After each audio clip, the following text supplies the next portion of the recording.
Ooh, yeah, shame-free life. Hey, peace and blessings to your family. Hope you're doing well. This is Ronald Zion. Hey, just leaving out of the gym, and this brother caught my eye. We had a very good conversation. I kind of figured that he was homeless. All the telltale signs were there. I didn't think that he worked at a local job and would stop in to take care of his hygienic needs like clockwork. He would always have his duffel bag or backpack filled with clothes, always taking care of his hygienic needs again. Had no idea of his educational background, had no idea of his faith in God. Now here is a homeless man who's going to the local mission to help other homeless people. Support your local hope dealer.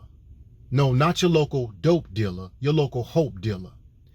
Here is a homeless man who is in need himself, and he has the audacity to go to the mission center to help other homeless people who are in need. He told me when I asked him about that, what motivates you, man? What lights your fire, man? He said, man, I haven't given up hope, and I got to give it to everybody that I know. You know, we're very judgmental as people. We will look at people and just assume that we know their story, but we have yet to open up their book. Only they know their story, and they are the greatest storytellers concerning their life story. And when we get before them and allow them to read from the pages of their life story, we will be amazed, and some of us will be ashamed of how we just categorize individuals and how we would just begin to just look at individuals with such disdain and disgust. But be mindful that Jesus, Yeshua, went through the same thing. He went through the same thing with those that say that they were a part of the Sanhedrin, religious folk. Talked about them like a dog. Religious folk called them everything but the Son of the Most High God. But he was a hope dealer just like this man. So when I looked at him, I'm looking at the very image of the Most High God. So I'm giving him some numbers and spitting out some resources from my phone. Hey, listen, man, this, I want you to call this cat right here.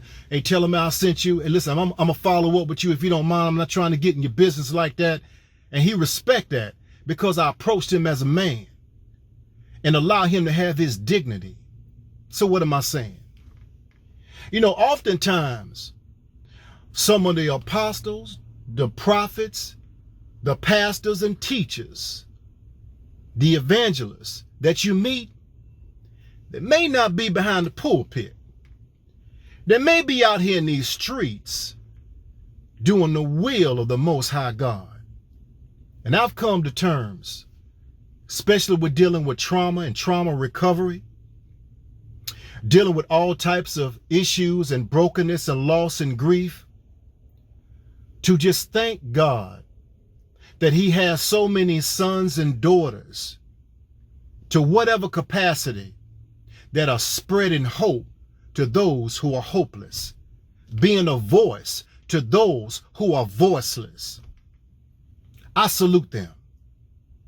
And we ought to take our judgmental hat off, because the truth of the matter is, if the Most High God put us under the microscope, like Samuel Jackson say, what's in your wallet? Well, what would he find in our closet? It's only by grace are we saved through faith and not of ourselves, lest any man should boast.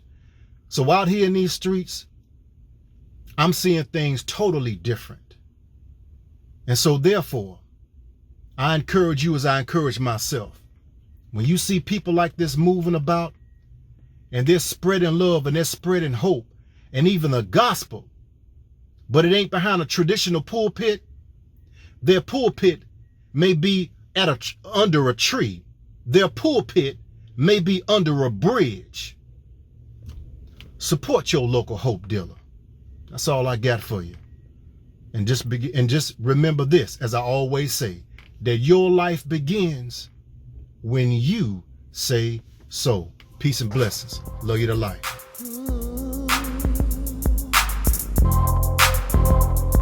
Yeah, shame-free life, shame-free life, shame-free life.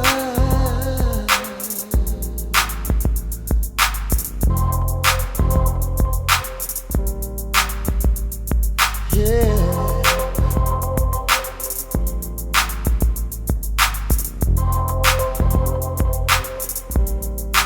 Shame-free life,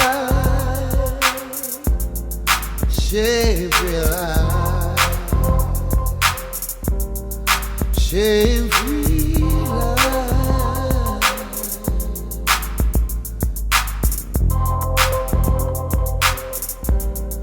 shame-free life.